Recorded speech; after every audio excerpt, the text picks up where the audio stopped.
Le Grand Matin Sud Radio, la vérité en face, Jean-François Achilly. Avec nos deux invités ce matin que je salue, bonjour à vous et bienvenue Maître Christophe Ingrain. Bonjour Jean-François Achilly. Soyez le bienvenu, vous êtes l'avocat de Nicolas Sarkozy. Avec vous, nous allons revenir longuement ce matin sur ce jugement qui fait tant débat dans ce pays. Également présent Nicolas Bastuc. Bonjour Nicolas. Bonjour. Ravi de vous retrouver, journaliste, chef du pôle droit et justice à l'hebdomadaire Le Point. Cette condamnation, je vais poser le débat, cette condamnation de l'ancien président à 5 ans de prison dans cette affaire dite des financements libyens n'en finit pas de faire des vagues dans l'opinion publique. Est-il normal, je vais vous poser la question, de débattre d'un jugement, puisque ça a été ça aussi mis en doute, on n'a pas le droit de débattre d'un jugement. Nicolas Sarkozy a-t-il raison de son côté de dénoncer, c'était dans l'interview au JDD, une décision qui violerait selon lui toutes les limites de l'état de droit? Que dire de la riposte du procureur national financier Jean-François Bonnert, qui affirme que Nicolas Sarkozy est jugé comme n'importe quel citoyen, alors que l'exécution provisoire de la peine de prison avant l'appel fait autant débat. Je rappelle la position chez les politiques, juste celle de François Bayrou, qui s'est interrogé, c'était à l'Île-sur-la-Sorgue, sur le risque de généralisation de cette exécution provisoire. Ça veut dire qu'il n'y a plus d'appel possible à lâcher François Bayrou. Je commence par vous, bien évidemment, Maître Christophe Ingrain. D'abord, une question d'humeur, si vous me le permettez. Comment est-ce que vous ressortez de ces jours, ce choc finalement qui a suivi l'annonce de la condamnation de l'ancien président de la République? Comment est-ce qu'on en sort? Comment est-il d'ailleurs lui-même? Alors, Nicolas Sarkozy est combatif. Évidemment, comme nous, comme sa défense, il a été choqué le jour du délibéré. 3 relax sur 4 infractions pour lesquelles il était poursuivi. Une infraction qui demeure, qui est une sorte de voiture-balai du droit pénal, qui est l'association de malfaiteurs. Il est condamné sur le fondement de cette infraction. Il est condamné à une peine lourde. Et comme vous le rappeliez, avec un mandat de dépôt différé assorti de l'exécution provisoire, ça signifie, et il a compris la volonté du tribunal de l'envoyer en prison et de l'envoyer en prison rapidement. C'est évidemment un choc violent quand on se sait innocent et qu'on a pendant 12 ans d'enquête et 14 semaines d'audience affirmé son innocence et qu'on a constaté qu'en face des explications de Nicolas Sarkozy, il n'y avait pas de preuves. Il n'y avait pas de preuves. Et d'ailleurs, autre élément qui participe au choc qu'il ressent et que nous ressentons, c'est que cette condamnation, elle est fondée sur une hypothèse qui n'est étayée par rien, qui est une hypothèse qui est formulée par le tribunal dans son jugement. Et encore une fois, qui ne repose que sur des phrases comme ne pouvait ignorer, ne pouvait pas ne pas savoir. Là où on attendait des éléments beaucoup plus solides. C'est une forme d'intime conviction de la part des magistrats enquêteurs du parquet national financier. Alors c'est une intime conviction d'abord des enquêteurs, vous avez raison, ensuite du parquet national financier qui a soutenu l'accusation à l'audience, et aujourd'hui du tribunal, donc des 3 magistrats qui composent le tribunal et qui ont justifié la condamnation de Nicolas Sarkozy, expliqué la condamnation de Nicolas Sarkozy par cette théorie. Je vais vous donner la parole dans un instant, Nicolas Bastuc, parce que vous êtes un observateur de toute cette vie judiciaire. Encore un mot, Maître Christophe Ingrain, est-ce que un jugement est critiquable? Est-ce que la question est posée finalement? Alors, est-ce qu'il faut s'en tenir là et laisser aller la justice ou discuter après le jugement? D'abord, pour moi, avocat, il est critiquable dans la mesure où on a fait appel immédiatement et que nous considérons qu'il repose sur des éléments qui sont tout à fait discutables et des appréciations qui sont encore plus discutables et que nous allons combattre en appel.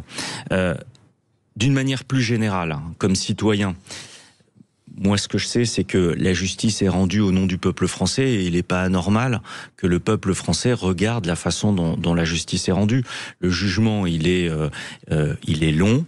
Il s'agit de se plonger dedans et on peut discuter sereinement. Hein. Je dis pas du tout qu'il y a matière à dépasser les bornes, mais on peut tout à fait discuter sereinement. Comme étudiant en droit, c'est ce que j'ai fait pendant des années, analyser des décisions, des arrêts de la Cour de cassation. Aujourd'hui, on fait un peu la même chose avec ce jugement qui, objectivement, a des conséquences qu'on n'a jamais vues en France. L'incarcération annoncée possible de Nicolas Sarkozy, c'est pas un élément anodin et c'est normal que tous les citoyens français s'intéressent aux raisons pour lesquelles le tribunal a décidé d'ordonner cette mesure. Nicolas Bastuc, vous suivez depuis de longues années, entre autres, les affaires judiciaires et les procès dans ce pays. Nous sommes devant une situation inédite à vos yeux. C'est clair que l'incarcération programmée, la chronique d'une incarcération annoncée d'un ancien président de la République, c'est un événement, c'est un séisme judiciaire, mais aussi politique. Je voudrais juste répondre à la question précédente que vous ne m'avez pas posée, Jean-François, mais je complète. On peut critiquer une décision de justice. Critiquable, absolument. Oui, on peut critiquer une décision de justice d'abord en utilisant les voies de recours, l'appel, parce qu'on n'est pas d'accord. On peut la critiquer à l'université dans ce qu'on appelle la doctrine juridique, mais on peut aussi la critiquer dans le débat public. Ce qu'on ne peut pas faire, c'est jeter le discrédit sur la justice. C'est-à-dire dire que les juges qui ont condamné Nicolas Sarkozy sont des juges politisés, sont incompétents, sont malhonnêtes, etc. Ça, on ne peut pas le faire. Mais critiquer le fond d'une décision, on a tout à fait le droit de le faire, et heureusement. Vous diriez que ce jugement, cette décision viole toutes les limites de l'état de droit. Je reprends les mots de Nicolas Sarkozy lui-même. Alors pas du tout. Je dirais exactement le contraire. Cette décision, on y reviendra peut-être sur le fond, est éminemment critiquable pour des tas de raisons. En revanche, elle ne viole pas l'état de droit, en ce sens que les juges, toutes les mesures qu'ils ont prises, l'exécution, le mandat de dépôt à effet différé, avec exécution provisoire, la peine de 5 ans d'emprisonnement, le fait de s'appuyer non pas sur des preuves tangibles, mais sur un faisceau d'indices, enfin tout ça, les juges ne l'ont pas sorti de leur chapeau ou de... Donc là, nous sommes dans les clous, vous diriez. Ils ont puisé dans l'arsenal législatif, répressif, ce que cet arsenal leur offre. Et qui fait la loi? C'est le législateur, c'est le politique. Donc on n'est pas du tout dans une violation de l'état de droit, on est en revanche dans une décision qui peut être critiquée à bien des endroits. Vous partagez ce regard, maître Christophe Ingrand? Non, moi ce que je sais, c'est que lorsque on est condamné à une peine d'emprisonnement de 5 ans, on a le droit d'utiliser, de se révolter, quand on se sait innocent. Je pense que derrière ces paroles, il y a l'idée que récemment, deux décisions judiciaires avaient été rendues sur des cas très similaires. D'abord, dans l'affaire Karachi, le délibéré de la Cour d'appel de Paris a été rendu alors même que nous étions à l'audience sur le dossier libyen. Et puis, quelques mois avant, il y avait eu le délibéré dans l'affaire des assistants du MoDem. 2 décisions dans lesquelles la Cour d'un côté et le tribunal correctionnel de l'autre ont dit qu'on ne pouvait pas fonder la culpabilité de quelqu'un sur une hypothèse, fût-elle vraisemblable. Nous, dans notre dossier, on fonde la culpabilité de Nicolas Sarkozy sur une hypothèse qui plus est pas vraisemblable. Donc je pense que cette réaction, elle est liée à ce sentiment de bénéficier, entre guillemets, d'un traitement spécial et de ne pas bénéficier d'une application de la loi dont d'autres dans le même tribunal, quelques salles à côté, ont bénéficié. Vous diriez que le mandat de dépôt qui est prononcé porte atteinte à la présomption d'innocence? Alors, il y a plusieurs... C'est une vraie question. C'est une vraie question. C'est vrai que la volonté de faire débuter la peine, de faire débuter l'exécution de la peine, est pour nous quelque chose d'incompréhensible. Il va y avoir un appel dans les mois qui viennent. Les raisons pour lesquelles on veut s'assurer de la détention de Nicolas Sarkozy, le tribunal explique que c'est pour assurer l'effectivité de la peine.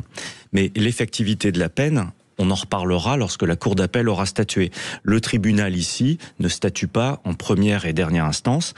Il il le sait très bien et il le sait au moment où il rédige le jugement. Quelle que soit sa décision, il y aura un appel. Il y avait par ailleurs aucune raison liée à la personnalité de Nicolas Sarkozy. Je veux dire, pas de risque de fuite, pas de risque de destruction de preuves, pas de risque de réitération des faits. Il y a objectivement aucune raison de placer Nicolas Sarkozy en détention avant son appel. C'est quoi? Qu'est-ce que c'est une recherche d'une forme de... Je vais vous poser exactement la même question, Nicolas Bastuc. C'est une forme un souci de quoi? D'exemplarité? C'est un message qui est envoyé? Ça répond à quel ressort? Alors, je vous dis, le jugement motive sur l'effectivité de la peine, l'exemplarité peut-être. L'exemplarité, ça n'existe pas dans le code de procédure pénale.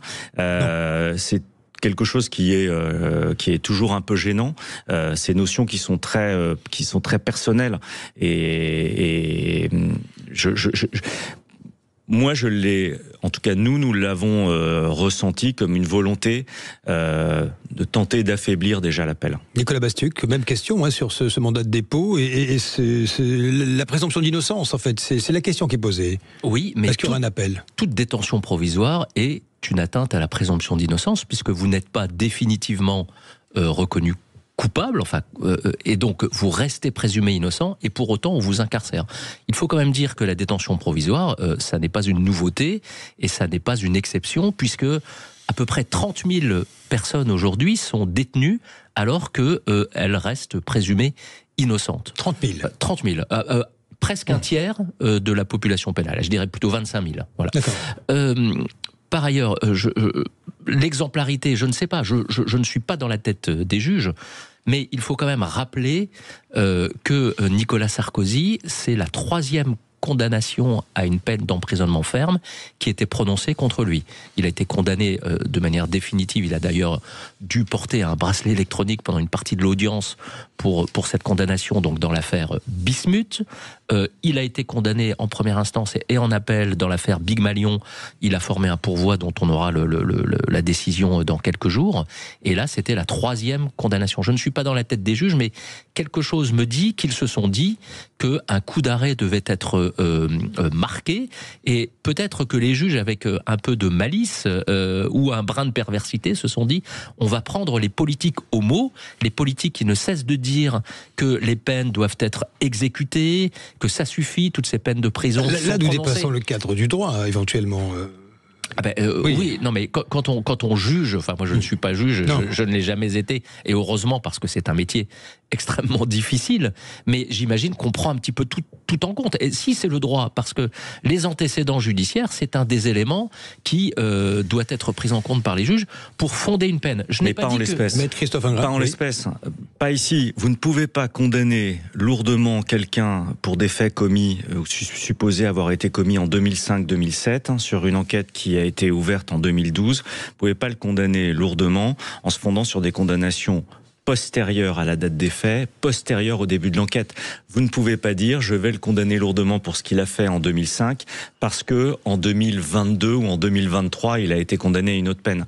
Juridiquement, c'est pas possible. Juridiquement non, mais les juges se sont sans doute posé cette question. Enfin, c'est une hypothèse. Je n'ai pas dit que j'étais d'accord moi avec le mandat de dépôt, avec la lourdeur de cette condamnation. Encore une fois, il y a beaucoup de choses à dire dans ce jugement. Mais je me dis que peut-être les juges ont raisonné de cette manière. Voilà, c'est la 3e condamnation. Les politiques ne cessent de dire que nos décisions ne sont pas appliquées. On va les prendre au mot. Allez, dans un instant, nous poursuivons cet échange. Notamment, nous reviendrons sur ce qu'a dit Jean-François Bonnert, le procureur national financier, et nous essaierons d'explorer ce qui va se passer au-delà de ce jugement. D'ailleurs, vous avez dit quelque chose de particulier, Maître Christophe Ingrand. J'ai noté, vous avez dit incarcération possible. Vous nous expliquerez si c'est vraiment quelque chose d'obligatoire ou s'il y a peut-être une sorte d'issue de secours pour Nicolas Sarkozy. Allez, 9h43, nous restons ensemble pour cette vérité en face consacrée à la condamnation de l'ancien président de la République. À tout de suite. Le Grand Matin Sud Radio, la vérité en face. Jean-François Achili. En studio, Maître Christophe Ingrand, avocat de Nicolas Sarkozy, et Nicolas Bastuc, journaliste, chef du pôle droit et justice à l'hebdomadaire Le Point. Maître Christophe Ingrand, il y a quand même pas mal de questions qui restent en suspens dans cette affaire. Quand vous voyez, grosso modo, Nicolas Sarkozy qui parle de complot, est-ce qu'il y a un complot contre lui, au juste ? Il n'y a pas que lui qui dit ça, hein. Ouais. Il y a tous ses soutiens également. Je pense que cette idée vient du fait que il a depuis le début contesté l'authenticité, la validité de ce qu'on appelle la note Mediapart. Il avait déposé une plainte qui s'est terminée par un non-lieu dans lequel les plainte juges contre Mediapart. plainte contre Mediapart, Ouais. dans lequel les juges indiquaient en gros qu'on pouvait penser que le document était un faux, mais qu'il n'y avait pas d'éléments de preuve qui permettaient d'être affirmatifs. Dans le jugement qui a été rendu par le tribunal correctionnel dit que ce document est probablement un faux. Et donc, il a le sentiment que ce document qui a fondé, quoi qu'on en dise, le début de l'enquête, qui a donné son visage à l'enquête et aux reproches qui lui sont faits depuis 13 ans maintenant, il a le sentiment qu'il y a une certaine instrumentalisation de tout ça, et c'est peut-être ça qu'on met sous le nom de qui complot. aurait ourdi ce complot? Edoui Plenel, le patron de Mediapart, ou des forces politiques quelconques? Vous avez une idée ou pas là-dessus? Moi, j'ai absolument aucune idée là-dessus. Nicolas Bastuc? Je ne sais pas. Ce qui est vrai, c'est que les deux éléments qui étaient présentés vraiment comme les reines des preuves durant toute l'instruction, à savoir cette fameuse note de Mediapart et les déclarations de feu Ziad Takieddine, qui est décédé donc 2 jours, comme vous le savez, avant le jugement, eh bien, ces deux éléments se sont totalement effondrés à l'audience. Voilà. Ouais. Et le tribunal les a d'ailleurs soigneusement écartés du jugement, à la fois la note Mediapart, probablement un faux. C'est quand même une note qui effectivement a déclenché l'ouverture d'une information judiciaire. Hein. L'instruction n'a été ouverte qu'après la publication de cette note. Et c'est sans doute aussi une note qui a coûté très cher politiquement à Nicolas Sarkozy. Il n'a pas tort quand même de dire que cette note lui a peut-être fait perdre l'élection présidentielle de 2012, puisqu'il s'en est fallu de quelques centaines de milliers. Il s'en est fallu de peu à ce moment-là. Maître Christophe Ingrin, c'est vrai que pas la peine d'avoir lu les combien de pages, 400 pages. 400 pages, oui, du jugement, parce que personne n'a le temps de faire ça.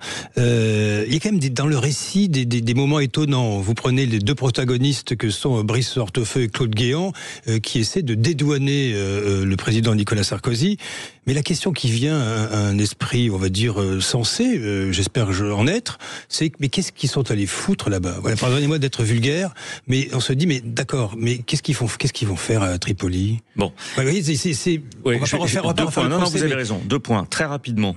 Le jugement a une motivation qui est très étrange sur ce point-là, puisqu'il dit l'attention portée par Claude Guéant et Brice Hortefeux à expliquer que Nicolas Sarkozy n'était pas au courant de leur déplacement et de leur rencontre avec Monsieur Senoussi est en soi troublante et caractérise la culpabilité de Nicolas Sarkozy. Bon, ça c'est quand même un élément qui est dingue.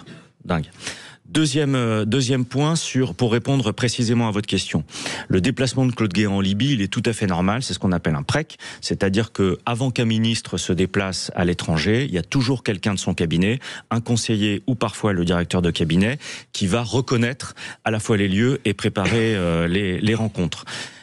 Brice Hortefeux, quand il est allé en Libye, c'était autre chose, c'était pour la signature d'une convention entre la France et la Libye sur les collectivités locales, qui a d'ailleurs été, dont l'intérêt a d'ailleurs été confirmé par le ministre qui était en place, le ministre libyen qui était en place à l'époque. Il se trouve face à Monsieur Senoussi, ils ont expliqué tous les deux qu'ils avaient été piégés par Monsieur Takieddine.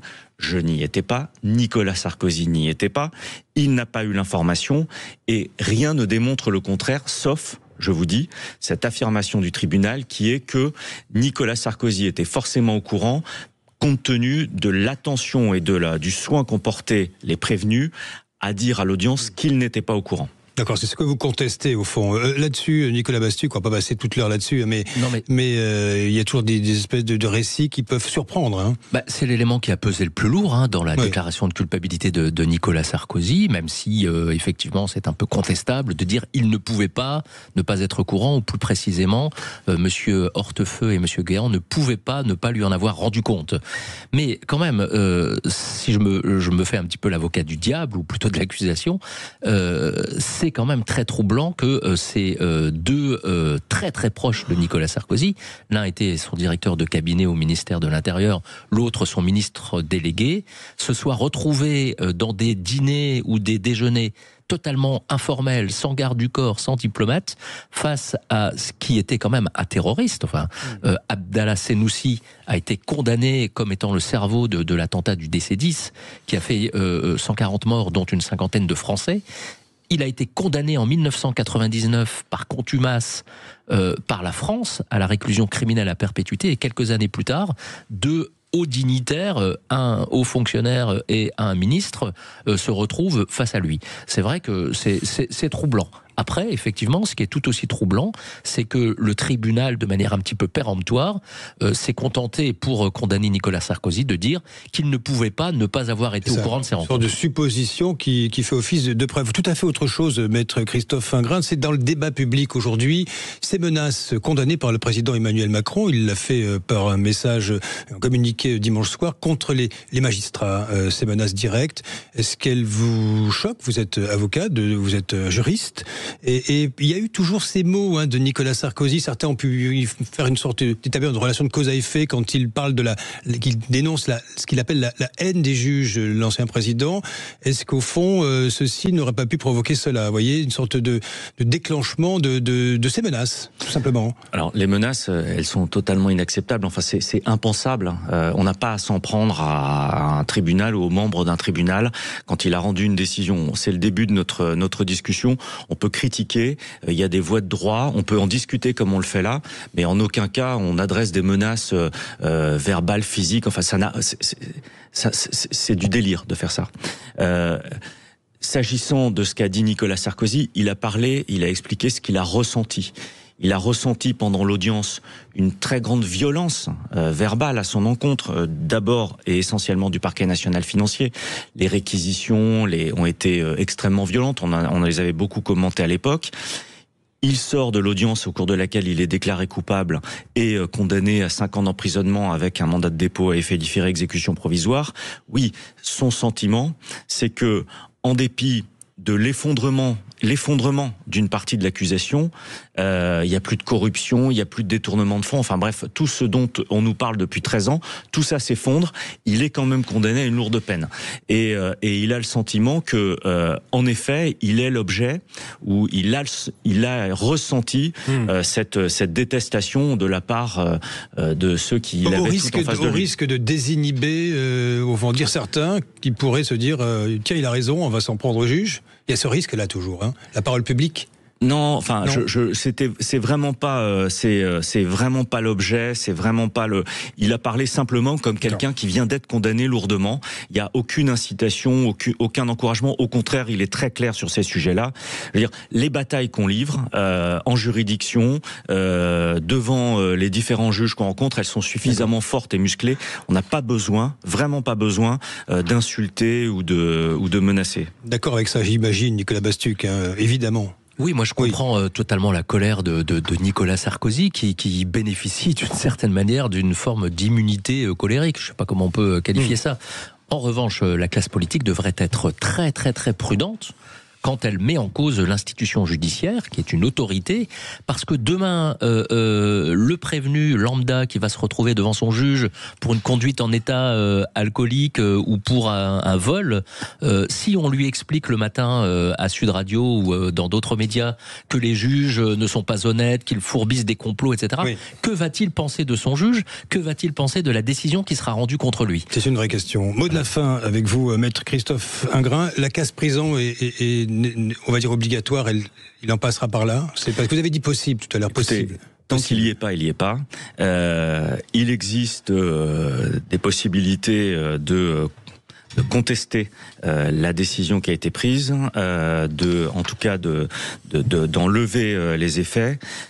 tant qu'il n'est pas incarcéré, il n'est pas incarcéré. Et de la même manière qu'on s'est battu pour faire tomber une partie de l'accusation, on espérait que ce soit la totalité, ça n'est qu'une partie, on se battra pour éviter cette incarcération. Merci à tous les deux et vous serez le bienvenu.